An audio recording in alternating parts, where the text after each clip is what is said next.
अजितदादा पवार यांना महायुतीमध्ये सन्मानपूर्वक अर्थमंत्रीपद देण्यात आलं आणि एकूणच त्यांच्याशी राजकीय भागीदार म्हणून जी काही सोयरी करण्यात आली त्याच्याबद्दल भारतीय जनता पार्टीतले निष्ठावान कार्यकर्ते राष्ट्रीय स्वयंसेवक संघ यांनी तीव्र आक्षेप नोंदवले आणि आता अजून एक आक्षेप नोंदवला गेलेला आहे, ज्याची देवेंद्र फडणवीस यांना गांभीर्याने दखल घ्यावी लागलेली आहे.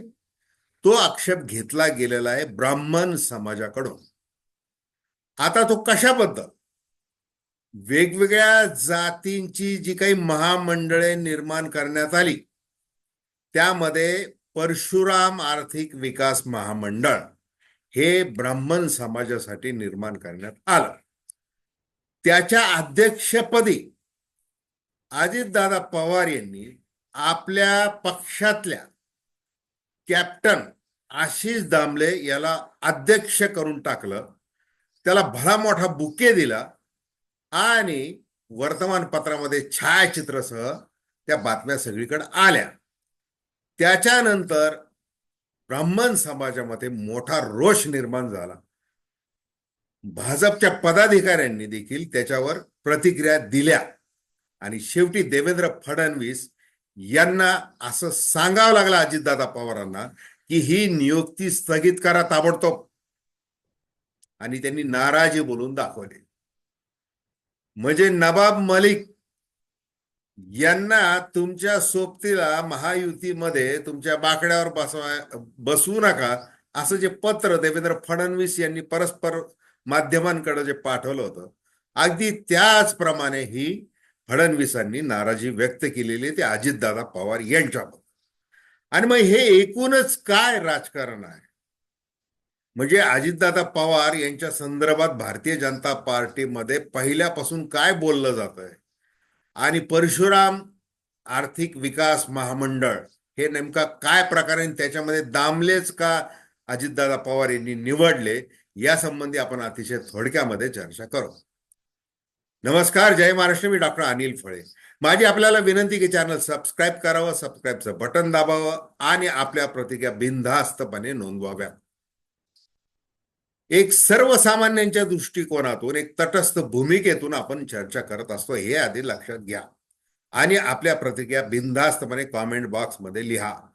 चॅनल सबस्क्राईब देखील करा, हे तर आहेच. हे बघा,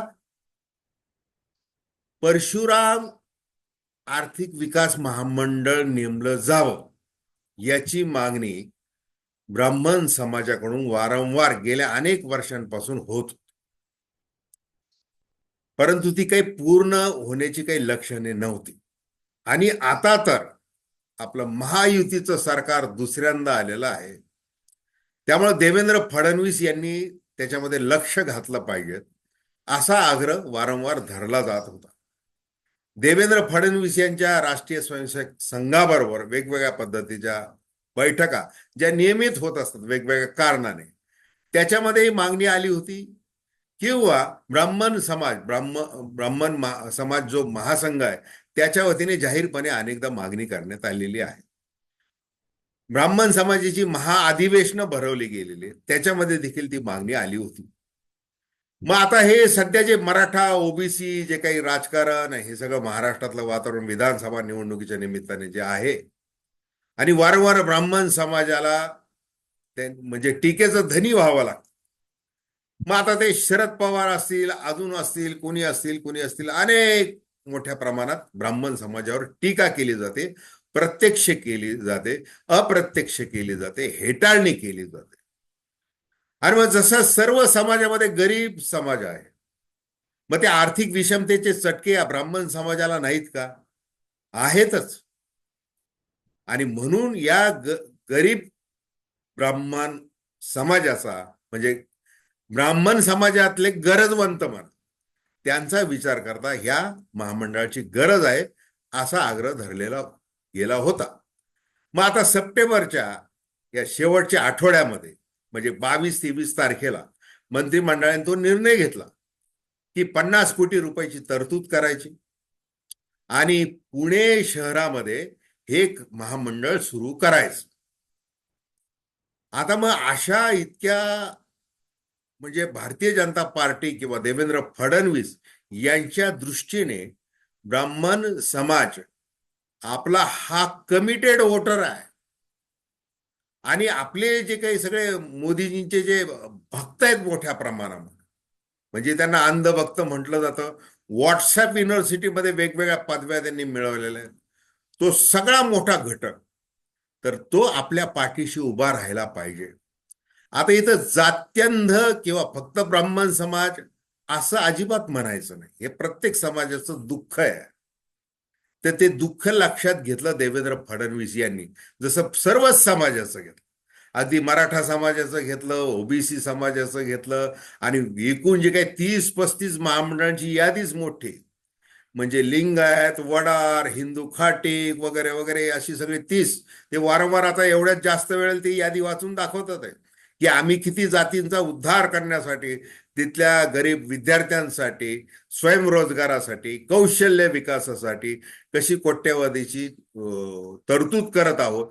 आणि त्यासाठी जसं सारथी आहे, बार्टे या धर्तीवर हे परशुराम आर्थिक विकास महामंडळ आम्ही ब्राह्मण समाजासाठी नियुक्त केलेलं आहे, ते सांगतात ते. आणि मग आता याचं कार्यालय ज्या पुण्यामध्ये सुरू होणार आहे, त्या पुण्यामध्ये म्हणजे जसं कसबा याच्यामध्ये अन्याय झाला एका महिला पदाधिकारी ब्राह्मण समाजात, की तिला तिकीट नाकारलं मेधा कुलकर्णी. मग आता त्याच्यानंतर ते ब्राह्मण समाजाचा मोठा रोष निर्माण झाला. मग तो त्यांनी बोलून दाखवला आणि त्यांनी हिसका दाखवला विधानसभा निवडणुकीमध्ये, त्या पोटनिवडणुकीमध्ये. मग आता आपल्याला राजकीय फटका बसतोय हे भारतीय जनता पार्टीच्या धुरीणांच्या जेव्हा लक्षात आलं, मग त्यांनी आपली चूक सुधारली आणि कुलकर्णी मॅडमला राज्यसभेवर खासदार केलं. पाठोपाठ काही लोकांनी ब्राह्मण समाजातल्या की तुम्ही अशी मागणी केली की आम्हाला येत्या विधानसभा निवडणुकीमध्ये 30 जागांवर ब्राह्मण समाजाचे प्रतिनिधी म्हणून उमेदवारी द्या, एबी फॉर्म द्या भारतीय जनता पार्टी, अशी मागणी केली. अर्थातच ती मागणी मान्य होणार नाही, कारण की खूप उशीर झालेला आहे त्या मागणीला. आणि ज्या पद्धतीने इतर सगळे समाज आक्रमकपणे गेल्या अनेक महिन्यांपासून, वर्षभरापासून रस्त्यावर उतरलेले आहेत, तेवढी आक्रमकता ही उमेदवारी मागणाऱ्यांनी दाखवलेली नव्हती नाही. त्याच्यामुळे त्यांना गृहीत धरलं गेलेलं आहे. आणि मग आपल्याला सातत्याने गृहीत धरलं जातं भारतीय जनता पार्टीकडून. म्हणून आता उघडपणे खतखत बोलून दाखवायला म्हणजे तशी बोलून दाखवली जाते. आता हे प्रस्ताव म्हणजे हे यासाठी सगळं सांगितलं की अजितदादा पवार हे विचारसरणीशी आपल्या कुठंच जुळत नाही. म्हणजे आपलं जे काही राष्ट्रीय हिंदुत्व आहे, ती जी आपली हिंदुत्वाची विचारधारा आहे, त्याला विरोध करणारी विचारधारा म्हणजे अजित पवारांची विचारधारा, असं सरळ सरळ गणित आहे. फुले शाहू आंबेडकरांची विचारधारा, मुस्लिमांचा अनुनय करणारी विचारधारा, मुस्लिमांना आरक्षण दिलं पाहिजे असा आग्रह धरणारी विचारधारा, हे सगळं हिंदुत्वाच्या विरुद्ध आहे आपल्या. आणि मग त्यांना तुम्ही का महायुतीमध्ये घेताय? पंतप्रधान नरेंद्र मोदी जाहीरपणे मध्य प्रदेशमध्ये बोलतात की लाखों करोड़ लाखों करोड़ों रुपए का भ्रष्टाचार करने वाले अजित पवार को हम जेल में डालेंगे, ये मोदी की गॅरंटी असं म्हणतात. आणि 8 दिवसानंतर त्याच अजितदादा पवार यांच्याकडे थेट राज्य शासनाच्या तिजोरीच्या चाव्या दिल्या जातात. त्याच्यामुळे समाज नाराज. मग राष्ट्रीय स्वयं संघाचे जे ऑर्गनायझर आहे, पंचजन्य आहे, विवेक आहे, या सगळ्या मुखपत्रांमध्ये ती टीका आली, लेख आले. मग ते वैयक्तिक मत आहेत त्यांचे, असं अजितदादा पवार यांनी म्हटलं. आणि आता तर केंद्रीय गृहमंत्री अमित शहा यांनी तर असं सांगितलं की घड्याळ हे आपलंच चिन्ह आहे असं समजून मतदान करा, वोट ट्रान्सफर झाले पाहिजे, निवडून आणले पाहिजे. आता जागा वाटपामध्ये काय दिलं जाईल वगैरे ते अजून येईल आज संध्याकाळपर्यंत, उद्यापर्यंत, तो भाग वेगळा. आता अजितदादा पवार यांनी नवाब मलिक यांना ज्या वेळेला सोबत घेतलं, त्यांच्या घरी ते गेले, त्यांना जामीन मिळवून दिला, ते सगळं झालं. आता ते मोठी कथा आहे.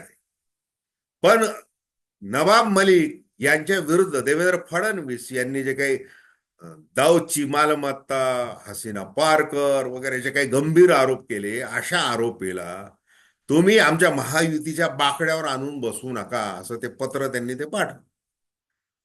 आता मूळ मुद्दा आता पुन्हा जो आलेला आहे, अजितदादा पवार यांना खडे बोल सुनावण्याची वेळ देवेंद्र फडणवीस यांच्यावर जी आलेली आहे, ती म्हणजे ब्राह्मण समाजासाठी महामंडळाच्या अध्यक्षपदी त्या ज्या कॅप्टन दामलेला दामले याला जे काही नेमलेलं आहे, बदलापूरचे आहेत ते माझे नगरसेवक. मग त्यांचा इतिहास काय सांगतो?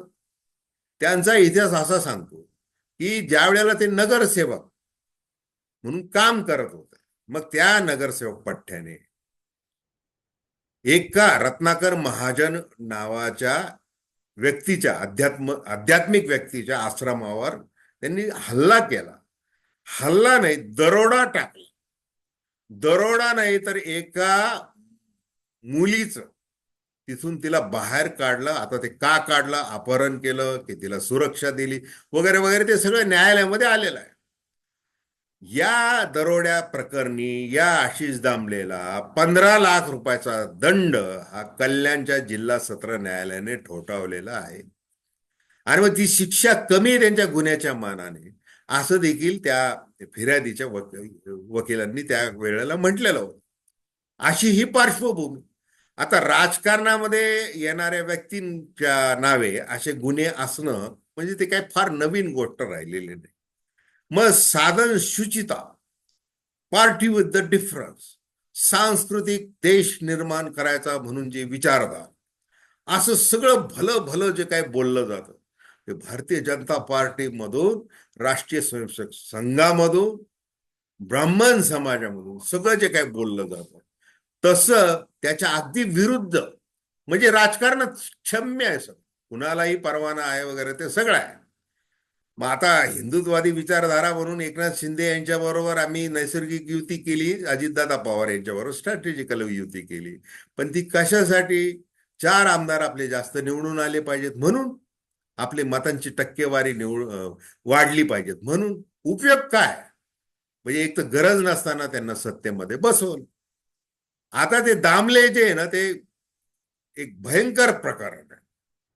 म्हणजे इतकं की त्यांनी आता दादाज क्लिनिक म्हणून अजितदादा पवारांच्या नावाने असे काही क्लिनिक सुरू केले. समाजसेवा हे राजकारणी लोक हमखास करतात, त्यासाठी खर्च करतात. आणि त्या खर्च करण्यासाठी जो काही निधी लागतो तो कसा गोळा करायचा, कुठून करायचा, किती करायचा, याचं सगळं गणित असतं. म्हणजे माल लगाव माल कमाव, अशा पद्धतीने ते राजकारण सगळं चालू असतं. आणि ते दामले त्याला काही अपवाद नाहीत. राष्ट्रवादीचे ते तिथले काही अध्यक्ष वगैरे देखील आहेत, तर त्यांचं कोड कौतुक मोठं आहे, त्यांचं ते कर्तृत्व मोठं आहे, ते राजकारणी म्हणून, अजितदादा पवारांचा खास कार्यकर्ता पदाधिकारी म्हणून. पण मग अशा माणसाला अध्यक्ष परशुराम म्हणजे ब्राह्मण समाजाच्या महामंडळाचा अध्यक्ष करताना अजितदादा पवार यांनी देवेंद्र फडणवीस यांना का विचारू नये? विचारलं पाहिजे ना, की एवढं मोठं ब्राह्मण समाज महामंडळ आपण नेमतोय, त्याचा अध्यक्ष मी निवडू का? मग मला परवानगी देताय तर आमच्या पक्षाचा तो चालेल का? बरं, तो जो चालेल तो दामले आहे, मग त्याच्यावर ते असे असे गुन्हे दाखल आहेत, अमुक आहे तमुक आहे, त्याची राजकीय पार्श्वभूमी अशी आहे. मग हे जर त्यांनी विचारलं नाही, म्हणून सगळ्या ब्राह्मण समाजातल्या पदाधिकाऱ्यांनी, बदलापूरच्या, ठाणे जिल्ह्यातल्या, नंतर इतर ठिकाणच्या सगळ्यांनी आक्षेप घेतला. आणि मग देवेंद्र फडणवीस यांनी अर्थातच थेट मुख्यमंत्र्यांकडे तक्रार केली. अहो, हे नेमलं कसं काय कोणी? म्हणजे आचारसंहिताच्या आधी किंवा ते आधी तुम्ही नियुक्त केलाय तो अध्यक्ष असं दाखवलंय, आणि ही बातमी आलीच कशी, असं त्यांनी विचारलेलं आहे. आता त्याच्यामध्ये विचारण्याचे अनेक हेतू आहेत. देवेंद्र फडणवीस यांच्यावर अनेक पद्धतीचा जो दबाव आहे, आणि तो दबाव पचवण्याची त्यांची क्षमता देखील ती आहे, आणि ते करून दाखवतात. अकेला देवेंद्र म्हणून ते सगळं बाजी मारतात, सगळ्यांना ओढून सगळ्यांना सांभाळून घेतात. तसं त्यांनी ब्राह्मण समाजातल्या कार्यकर्त्यांना सांभाळून घेतलेलं आहे, भाजपमधल्या निष्ठावान लोकांना सांभाळून घेतलेलं आहे, राष्ट्रीय स्वयंसेवक संघाच्या सगळ्या पदाधिकाऱ्यांना सांभाळून घेतलेलं आहे. आता ते हे सगळ्या त्यांच्या कसब, राजकीय कसब जे आहे, आता ते मतदारांना कितपत पचनी पडतं हा भाग वेगळा. तर धन्यवाद. हा व्हिडिओ आपल्याला आवडला असल्यास अवश्य शेअर करा, सबस्क्राईब करा आणि आपल्या प्रतिक्रिया बिनधास्तपणे नोंदवा. धन्यवाद.